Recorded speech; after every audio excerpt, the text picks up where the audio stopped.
realización y perfección es cuando vemos esas situaciones de karma instantáneo. ¿Han visto esos videos? Donde la persona está de repente haciendo algo ilegal y al instante le viene la justicia. Es tan, o sea, hay algo que genera tanto placer en el corazón cuando vemos eso.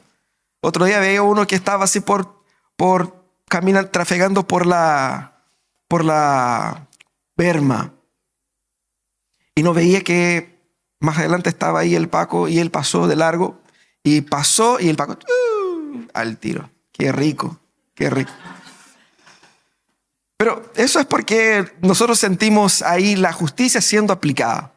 Y nos encanta así como ver cómo la justicia cobra su lugar. Sobre todo cuando son personas tramposas. Muchos de nosotros se acuerdan del programa En su propia trampa, ¿cierto? Que era eso, ¿no? El gozo de pillar a los malandrines ahí, a los vivos, en su propia trampa. Pero también hay una frase muy común en el mundo, y obviamente no una frase bíblica, que dice que el ladrón que roba, ladrón tiene 100 años de perdón. Es una frase que se repite por ahí, totalmente antibíblica, obviamente, pero que resume, de cierta manera, un poco nuestro deseo de justicia, de que fulano es un ladrón, pero también fue robado. Así que él sufrió en su propia piel lo que él ha provocado a otros. Y lo que eso revela dos cosas. Una, que muchas veces nuestros corazones se gozan en la justicia, aunque los medios de aplicación de la justicia no sean justos. No es justo que un ladrón robe, pero es menos injusto si roba a otro ladrón. ¿No es verdad? A veces tenemos ese sentir así, porque ambos están haciendo algo malo, pero uno está haciendo con que el otro pague por lo que él había hecho. El problema es que cuando hablamos de dinero, sobre todo, cuando hablamos de ética laboral, entramos en una esfera del cristianismo un poco gris. Y eso tenemos que reconocerlo.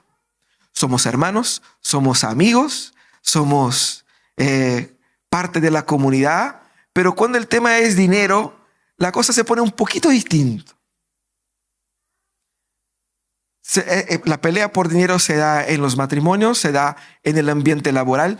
La persona que te contrató, muy amigo suyo, pero cuando te niega ciertos derechos, cuando no te permite que tengas ciertas autonomías que supuestamente debiera tener, las relaciones se complican. La ética laboral y la ética económica son dilemas especiales dentro del universo nuestro, y vamos a conversar un poco sobre eso en el texto que está ahí en Génesis, el capítulo 30, de los versículos 25 a 43.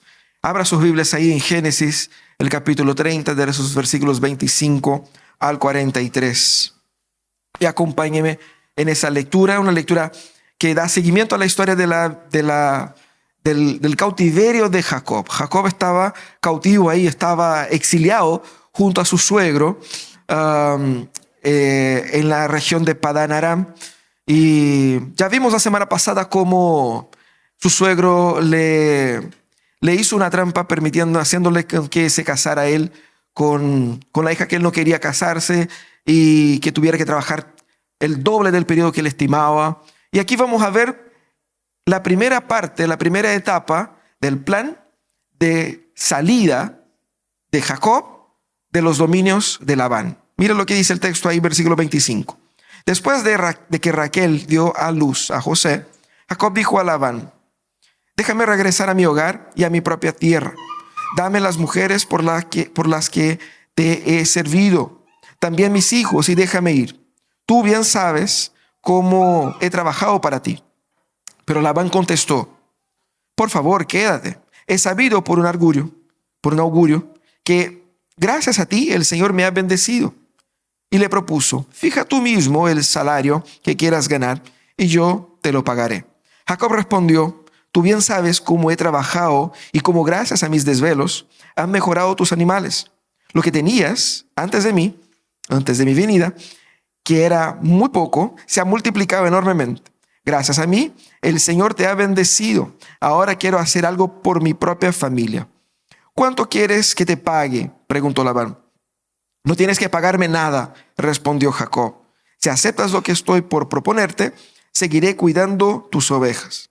Hoy, cuando pase yo con todo tu rebaño, tú irás apartando toda oveja manchada o moteada, y todos los corderos negros, también todos los cabritos, manchados o moteados. Ellos serán mi salario. Así, el día de mañana, cuando vengas a controlar lo que he ganado, mi honradez responderá por mí. Si encuentras alguna oveja o cabrito que no sea manchado o moteado, o algún cordero que no sea negro, será que te lo he robado. Está bien, acordó Labán. Acepto tu propuesta.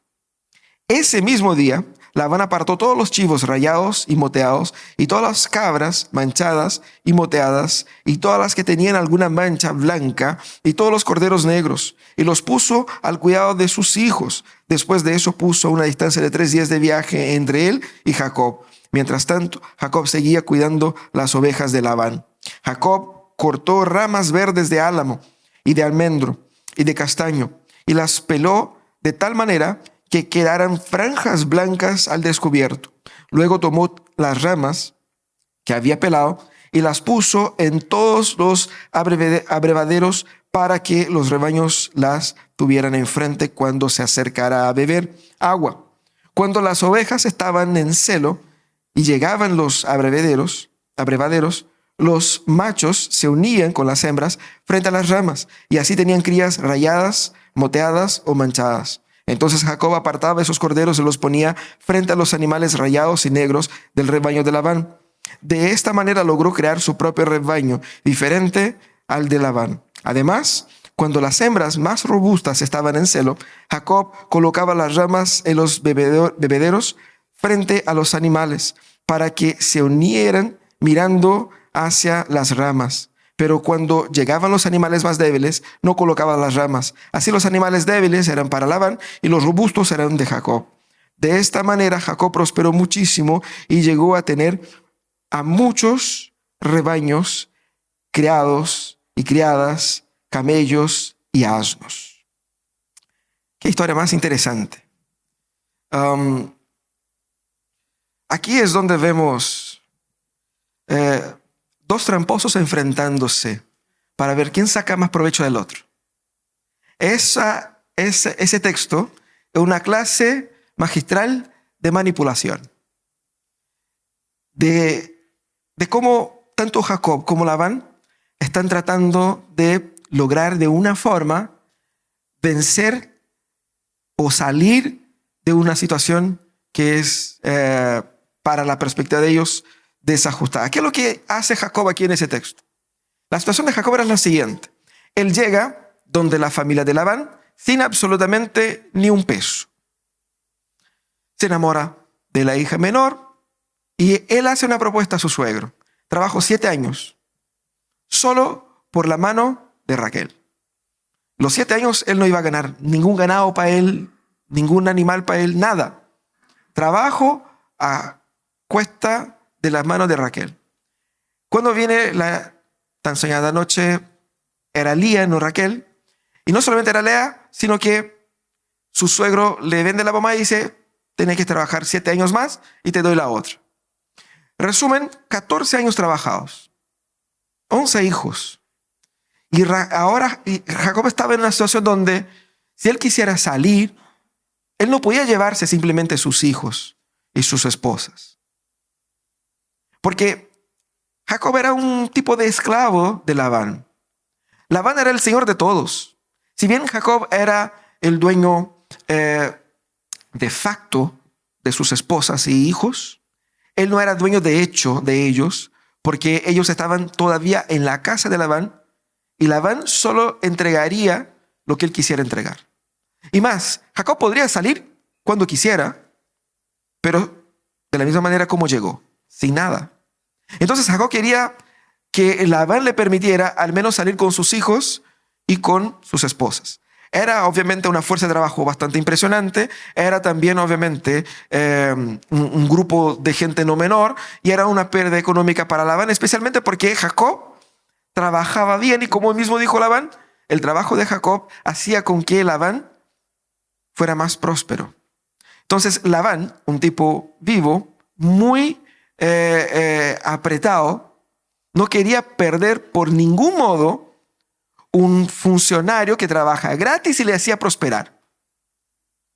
Por lo tanto, esa conversación es muy interesante. Jacob pide salir y Jacob ya conocía las estrategias de su amado suegro. Ya sabía cómo se portaba, porque el negocio anterior que él había hecho le fue bien mal. Por lo tanto, él estaba ya preparado. Y mira cómo los dos se van aquí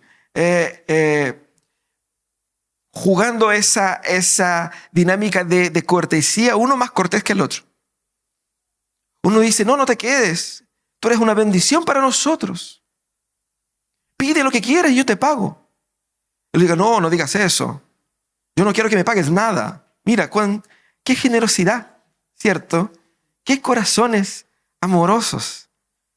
Pero todo eso obviamente es parte de una apariencia de bondad para enmascarar las trampas que estaban por detrás. Y eso es lo que vemos ahí. La riqueza de Jacob se dio en un contexto de profunda falencia ética por parte de él, por parte de Labán, pero nada de eso ha frenado los planes de Dios en la vida de ellos y vamos a ver cómo ese trabajo se desarrolla. Hay dos elementos claves en ese texto. Uno es la ética de los personajes y el otro elemento es la gracia de Dios por sobre los eventos. Primeramente, lo que vemos en ese texto es que la riqueza para Dios no es un fin, sino que un medio para. Al contrario de lo que nuestros pensamientos tradicionales suelen imaginar, la riqueza aquí en el texto no es la finalidad de estos personajes, no es la meta. Mira lo que vemos acá. Vemos a Jacob que llegó en una situación muy deplorable, muy pobre, y que trabajó ya a esa altura más de 14 años y todavía no tenía nada. Tenía sus hijos, pero ni siquiera tenía la autoridad de llevar a su mujer y sus hijos para su tierra. Entonces, era una situación donde él estaba en contra de la pared. El texto de Éxodo, el capítulo 21, obviamente que Éxodo se dio siglos después. Estamos hablando aquí que era lo que hace correlación con el imaginario colectivo de la época. El texto de Éxodo va a poner en términos de ley la costumbre de que si un esclavo viene soltero, tiene que salir soltero. Si viene casado, tiene que salir casado. Y esa era la condición de Jacob. Llegó soltero, si tú quieres ir, va soltero, pero todos los que nacieron acá son míos. Entonces, él pide salir con su familia, intentando la suerte en otro lado, pero obviamente su suegro no le da. Pero aquí vemos la manifestación de la bendición del Señor. Primeramente es Labán, quien obviamente se opone a la salida de Jacob, pero quien reconoce que Dios ha bendecido a él por medio de Jacob. Labán era un idólatra. Y el texto dice que él, consultando adivinaciones, o sea, las magias de sus dioses paganos, él supo que la razón de esta prosperidad inesperada era porque el Señor estaba con Jacob. Jacob era el camino. Entonces, la estrategia que hace Labán al decir eso es claro, porque Labán, como un tipo muy vivo, no dice nada al azar.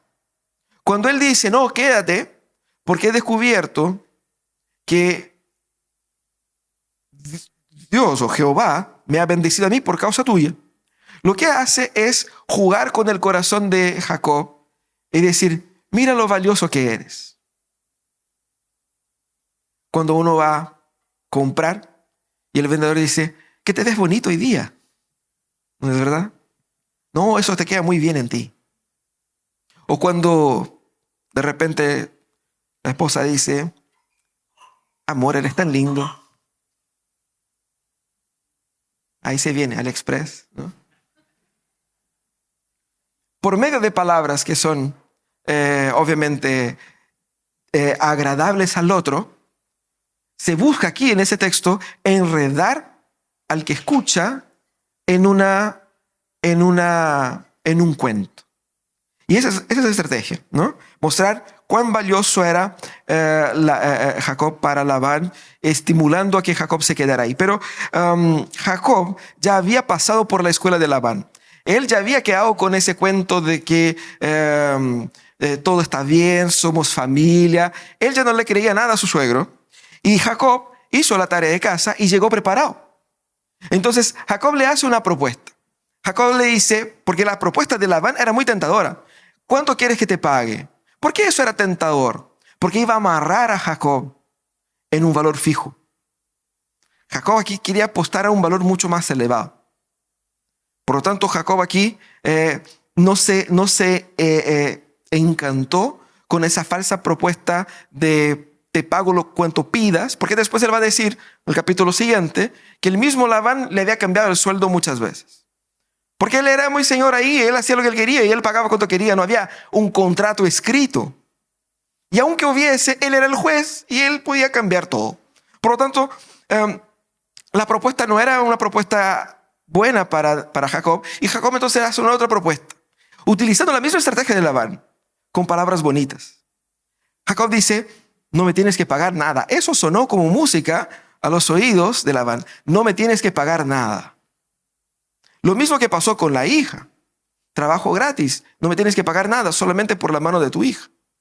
Y ahora Jacob dice de nuevo, no me tienes que pagar nada. Solo hagamos lo siguiente.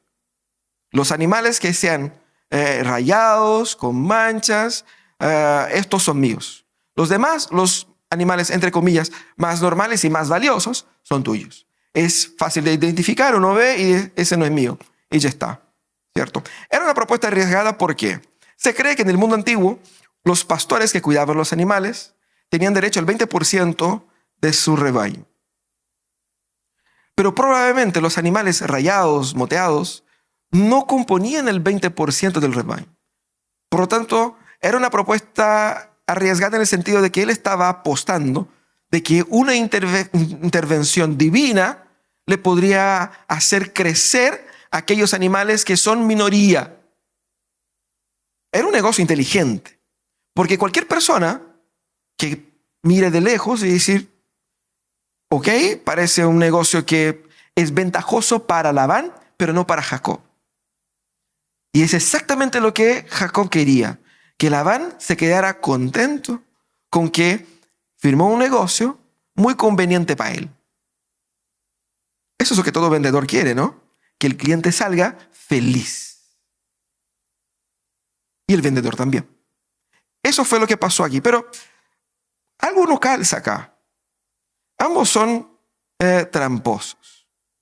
Pero vemos que Dios bendijo a una persona totalmente pagana, injusta, pecadora, y más. Lo bendijo por medio de Jacob, que no era ningún ejemplo moral de la más alta calidad, que tiene una historia de haber engañado a su padre, de haber robado a su hermano, y que tampoco había sido el mejor marido de sus esposas. ¿Por qué Dios bendecía a Jacob? Siempre asociamos de que las bendiciones son consecuencia de la fidelidad. Y que la bendición económica en ese caso era esto. Pero aquí lo que vemos es que las bendiciones para Dios, sobre todo la bendición económica en este caso, era un medio para que Dios revelara el camino de su pacto. Dios bendecía a Jacob y en el caso a Labán por causa de este pacto que le había firmado. ¿Ustedes se acuerdan cuando Dios llama a Abraham? Dios le dijo, bendeciré a todos los que te bendigan. Labán estaba siendo bendecido por causa de Jacob. Y ese es un síntoma también de lo que la iglesia sirve para el mundo. Nuestro mundo es bendecido por causa de nosotros. Es porque estamos acá que Dios bendice a esa comunidad. Y eso es lo que pasaba con Labán. Pero Jacob estaba en una situación de semi-esclavitud, en una situación de mucha limitación y pobreza. Pero el Señor bendecía a Jacob, primeramente entregándole muchos hijos. Y ahora es la segunda etapa de la bendición de Dios, entregándole recursos. Dios bendice a Jacob porque para Dios esas bendiciones el instrumento de la revelación de su carácter. No es para que Jacob se quedara con la plata como si fuera el fin de su existencia. La prosperidad en este caso era para hacer con que Jacob mirara hacia Dios. Y es interesante porque ellos no están trabajando de tal manera que somos eficientes. Hemos logrado desarrollar una nueva cepa de animales que son más fuertes. Y que por nuestro ingenio y por nuestra habilidad y por nuestra capacidad de pastorear, hemos logrado una prosperidad sobrenatural. No. Claramente, evidentemente, lo que se muestra acá es la importancia de reconocer que si ellos han crecido económicamente, eso tiene que haber sido desde el cielo, porque el mismo Labán no tenía mucho tampoco cuando llegó Jacob. Así que lo que vemos aquí es la gracia de Dios mostrando por medio de la bendición el significado de su pacto. Ahora, Dios hace con el dinero aquí en ese texto lo que él había hecho con los hijos de Jacob. ¿Ustedes se acuerdan que el problema con el nacimiento de los hijos de Jacob es que una mujer quería tener hijos para ser amada y la otra quería tener hijos porque era amada? Y el texto todo muestra que era Dios quien daba los hijos a estas mujeres. Aquí vemos lo mismo. Dos hombres peleando por dinero, pero quien da el dinero, quien distribuye esto, es Dios. Todo viene de Él. Es Dios quien es el gran arquitecto de el gran gestor de todo eso, para que aún no viendo su mano de forma visible, se siente y se perciba, y más, ellos mismos van a reconocer más adelante. La prosperidad de Jacob era una señal de que Dios estaba con él, de que Dios estaba a su favor. Eso era lo importante. Eso era lo importante. Aquí nosotros vemos esa historia y podemos pensar, ok, entonces el Señor está conmigo, me tiene que prosperar económicamente. No necesariamente. La riqueza de Jacob no implica la nuestra. Yo no puedo leer ese texto y decir, como Dios bendijo a Jacob, Dios me va a bendecir a mí. Incluso porque algunos pueden ir más allá y decir, si Jacob se utilizó de medios antiéticos para hacerse plata y el Señor lo bendijo igual, yo también puedo hacer así como tomar caminos un poco dudosos, porque lo importante es que el Señor me bendiga porque yo estoy con Él. No es así. No es así que funciona. El dinero no es el fin, sino que es un medio. Y por ser un medio, Dios puede bendecirnos tanto a darnos como a quitarnos. Y el hecho de que Jacob haya tomado caminos impropios éticamente, eso no valida su falta de ética solo porque Dios lo bendijo con esos recursos, porque Dios lo estaba bendiciendo no por causa de su conducta, pero pese a ella. Así que Dios utiliza distintos instrumentos para hacer su voluntad soberana. Y nosotros debemos cuidar nuestro corazón cuando se trata de dinero. Porque a veces queremos manipular las escrituras para exigir de Dios un poquito más. No está mal con desear con que mi empleador me suba el sueldo. Sería genial, porque el que me arrienda la casa sí sube su cobranza. Entonces no estaría mal, ¿no es cierto? Sobre todo si es una gran empresa que gana muchos millones, no le va a hacer falta que me pongan ahí un par de, ¿no es cierto? Un par de loquitas. No, un par de loquitas sería muy poco. Pero, ¿no es cierto? Una gambita más para que, ¿no es cierto?, pueda ser un poquito más acomodado el fin de año, el inicio del próximo año. Sería genial. No está mal. El punto es cuando el dinero se transforma en una obsesión en nuestros corazones. Mira lo que va a decir Pablo a Timoteo. Los que quieren enriquecerse caen en la tentación y se vuelven esclavos de sus muchos deseos. Estos afanes insensatos y dañinos hunden a la gente en la ruina y en la destrucción. Debemos tener cuidado con lo que nuestro corazón desea. Y nuestra relación con el dinero puede revelar un corazón bastante distorsionado. Pero eso es lo primero, el problema ético que vemos aquí, sobre todo en la postura de Labán. Pero vamos a ver también cómo la ética y la gracia de Dios se manifiesta de forma más explícita, viendo que toda esa malicia de ellos no pudo frenar el plan que Dios estaba construyendo. Vimos la semana pasada que todo el desajuste familiar de Jacob, de sus esposas, no, pese a que era un desorden esa familia, por otro lado era Dios construyendo la estructura base del pueblo del pacto. Dios estaba formando las 12 tribus. Era por medio de la pelea de 2 hermanas, más sus siervas, y Jacob ahí como prestado de aquí para allá, de allá para acá. Ellos no sabían, pero Dios estaba construyendo la base de su pueblo. Ahora, estos 2 hombres no saben, pero Dios estaba construyendo no solamente la manifestación de su favor a Jacob como una señal para proteger a Jacob y proteger su pueblo y para hacer cumplir su pacto, sino que también estaba castigando a Labán sin que él supiera. Mira lo que pasa aquí. Primero, ambos están muy preparados con relación a lo que el otro va a proponer. Ambos son vivos y cada uno tiene un plan oculto. Ellos están negociando con un cuchillo detrás. Han visto esa escena, ¿cierto? Están negociando, pero ambos tienen ahí algo oculto. El plan de Labán era enredar a Jacob de tal manera de que él no se fuera nunca. Eso es lo que quería Labán, que se quedara ahí. El plan de Jacob era proponer un negocio que era desfavorable a él, como le dijimos antes, pero que iba a tocar en la codicia de Labán. Jacob habló las palabras que Labán quería escuchar, además de me quedo gratis para siempre.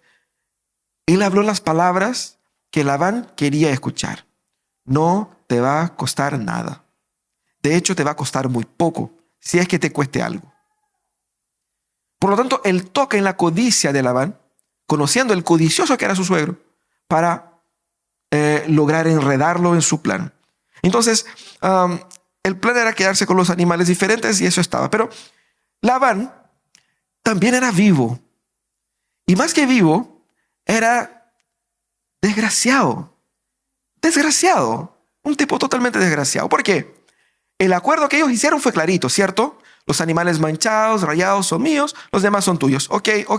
¿Qué hace Labán? Acto seguido, él va y al instante separa todos los animales que serían supuestamente de Jacob y los aparta. 3 días de distancia.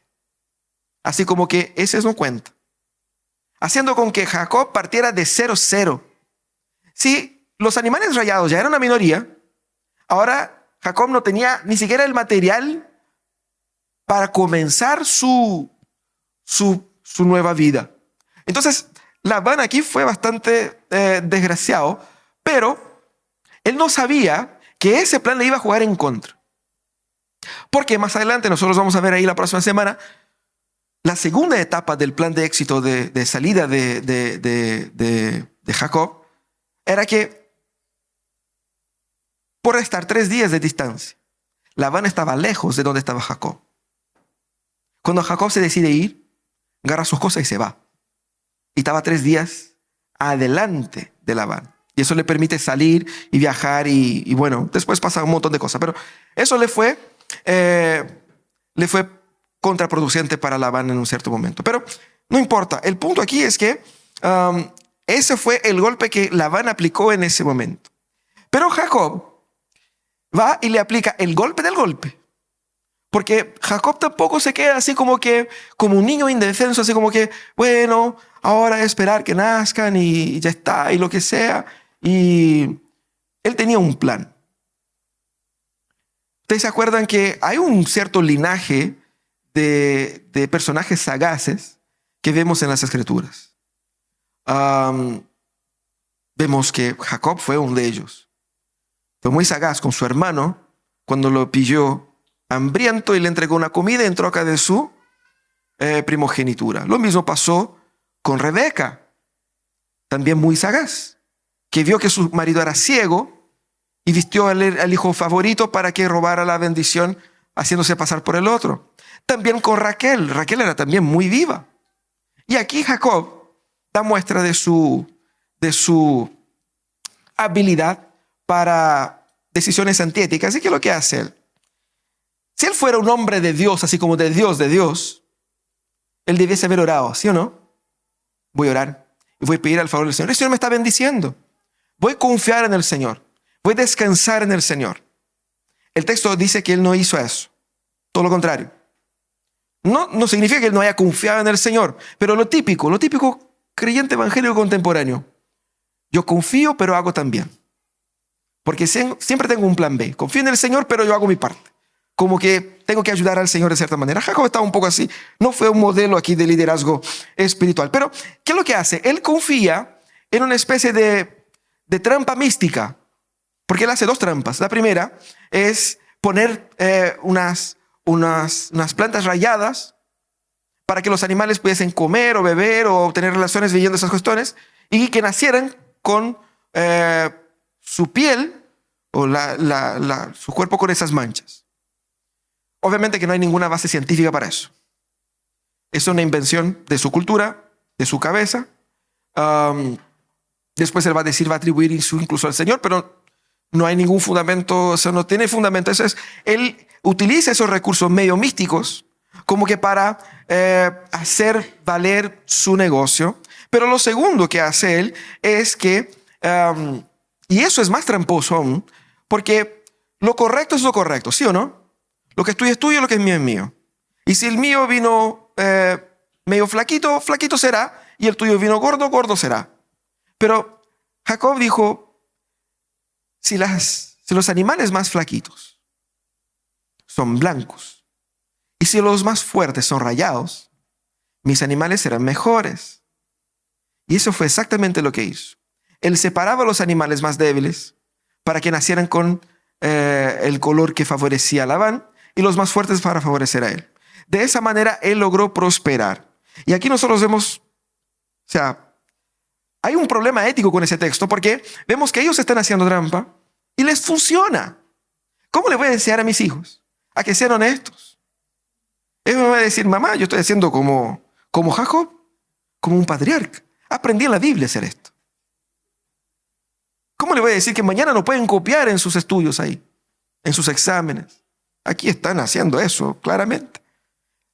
Fíjense que la movida de Labán al final no le valió de nada, porque él hizo lo que hizo, la trampa de separar los animales y qué sé yo, pero él no se quedó más rico por eso, peor, se quedó menos rico.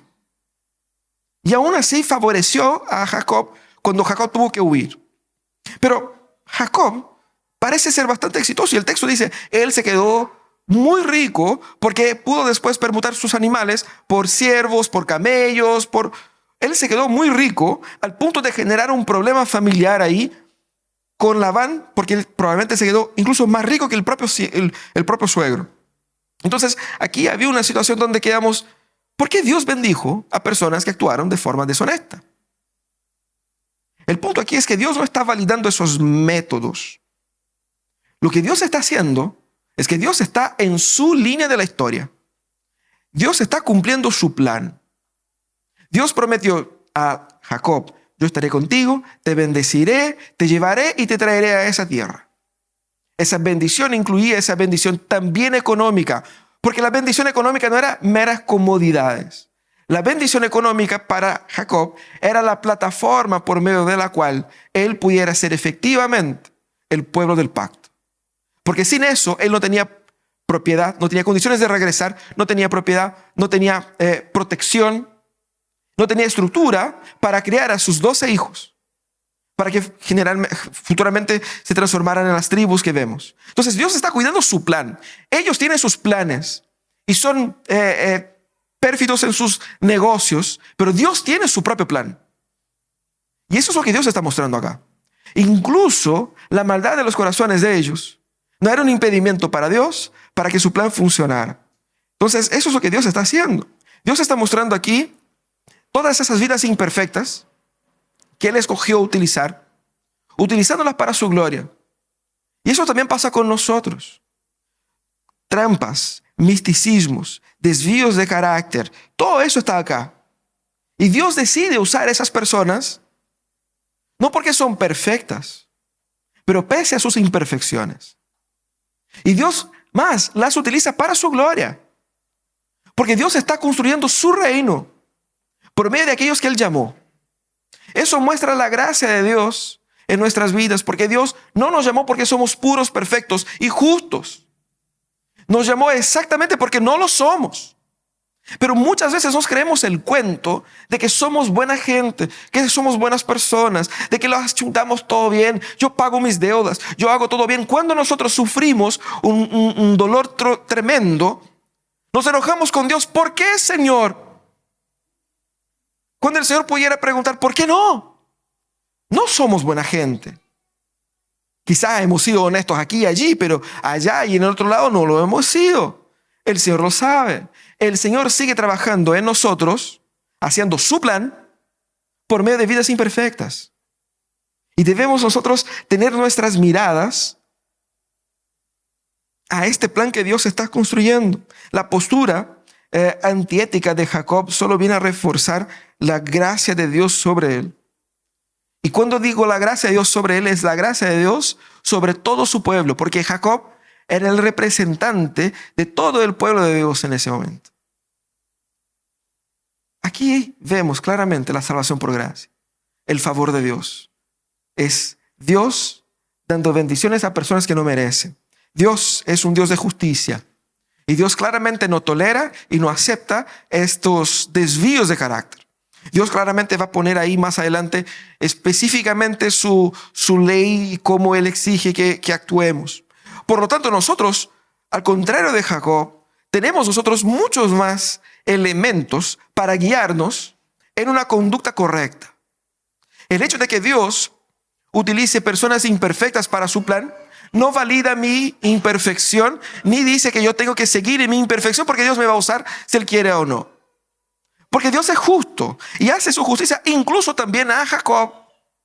Porque Jacob trabajó como 14 años gratis por ser tramposo. El que engañó a su hermano y a su papá fue después utilizado por su suegro y por sus esposas. Dios es justo. Y Dios nos enseña justicia. Por lo tanto, tenemos que cultivar eso en nuestros corazones. Ahora, nosotros debemos sobre todo redimir nuestra relación con el dinero. Porque muchas veces cuando hablamos de dinero y cuando hablamos de trabajo, como que parece que los valores cambian. Parece que los principios cambian. Y tenemos entonces que tener posturas bien claras con relación a eso. Primero, debemos redimir nuestra ética laboral y financiera. A veces sí somos creyentes y estamos acá todos en Cristo, en amor, todo bonito, pero cuando habla de dinero como que genera ruido. No solamente ruido en el ambiente de la iglesia. Le prestaste dinero a un amigo, un hermano, un pariente. No, perdiste. Y las peleas por dinero, sobre todo en familia, son las peores. Pero si son familia. ¿Por qué? Porque muchas veces nosotros no hemos redimido nuestra relación con el dinero. Sigue siendo para nosotros algo que vale más de lo que el número que aparece en la nota. Debemos nosotros entender, como el Señor nos muestra acá, que el dinero es un medio, no un fin. Y el Señor es quien tiene todo, el oro y toda la plata. Es Él quien da. El dinero no es algo que Dios puso ahí y dijo a la humanidad, luchen por eso. Quien tenga más, el que tiene más, el que tiene menos, tiene menos. Él es el Señor del oro y de la plata. Él da y Él quita. De la misma manera como es el Señor que da y quita a los hijos de las mujeres. Eso es lo que vemos aquí. Dios se da y quita los recursos. Por lo tanto, los recursos son instrumentos de Dios para revelar su gracia, su favor, su plan y su historia. Y si entendemos así, vamos a tener una postura que por un lado es más coherente en la moderación y la buena gestión, porque esa cuestión es espiritual, no es simplemente plata para gastar y para malgastar. Pero por otro lado, vamos a descansar del estrés y de la presión, porque se termina el mes, se están venciendo las deudas y tengo que pagar y tengo problemas y estoy apretado y la plata es poca, la deuda es mucha. Descansaré porque yo sé quién es más rico que yo. ¿Y quién me financia a mí? Ahora, no solamente eso, debemos también nosotros aprender a tener paciencia cuando vivimos circunstancias de injusticia. Sobre todo injusticias en ese ambiente económico y laboral. A veces nuestro corazón se inflama y queremos pelear, queremos botar las mesas y queremos gritar y que no es justo lo que me están haciendo, me están sacando plata. Claro que debemos buscar la justicia, pero debemos aprender a calmar nuestros corazones y entender que muchas veces el Señor sí permite que vivamos por largos periodos bajo situaciones de injusticia.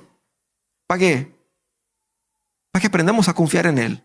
¿Cuánto tiempo el pueblo de Israel estuvo en Egipto como esclavo? 400 años. Vaya Señor, ¿por qué no fueron 40? ¿Por qué no fueron 4? ¿Por qué el Señor permitió que su pueblo, pueblo del pacto, el pueblo amado, el pueblo de Abraham, Isaac, Jacob, estuviera 400 años ahí como esclavos? Después 40 años en el desierto. ¿Por qué Dios permite que vivamos en circunstancias de injusticia? Una, porque estamos en un mundo caído y somos parte de esto. Y dos, que por medio de esa experiencia desarrollamos un carácter aprobado por el Señor. Eso es lo que nos va a decir Pablo más adelante. Debemos aprender a tener paciencia y confiar en la justicia de Dios. Los videos de karma instantáneo nos encantan, pero a Dios lo que le encanta es su justicia final. Y nosotros debemos descansar en esa justicia. Quizás en una determinada circunstancia, la persona que nos hizo daño no pagará ahora. Pero yo tengo un justo juez que me ve, que me ama y que me cuida. Y mi causa se lo presento a Él. Y no solamente tenemos un justo juez, pero también tenemos un buen abogado que intercede por nosotros. Así que estamos bien servidos.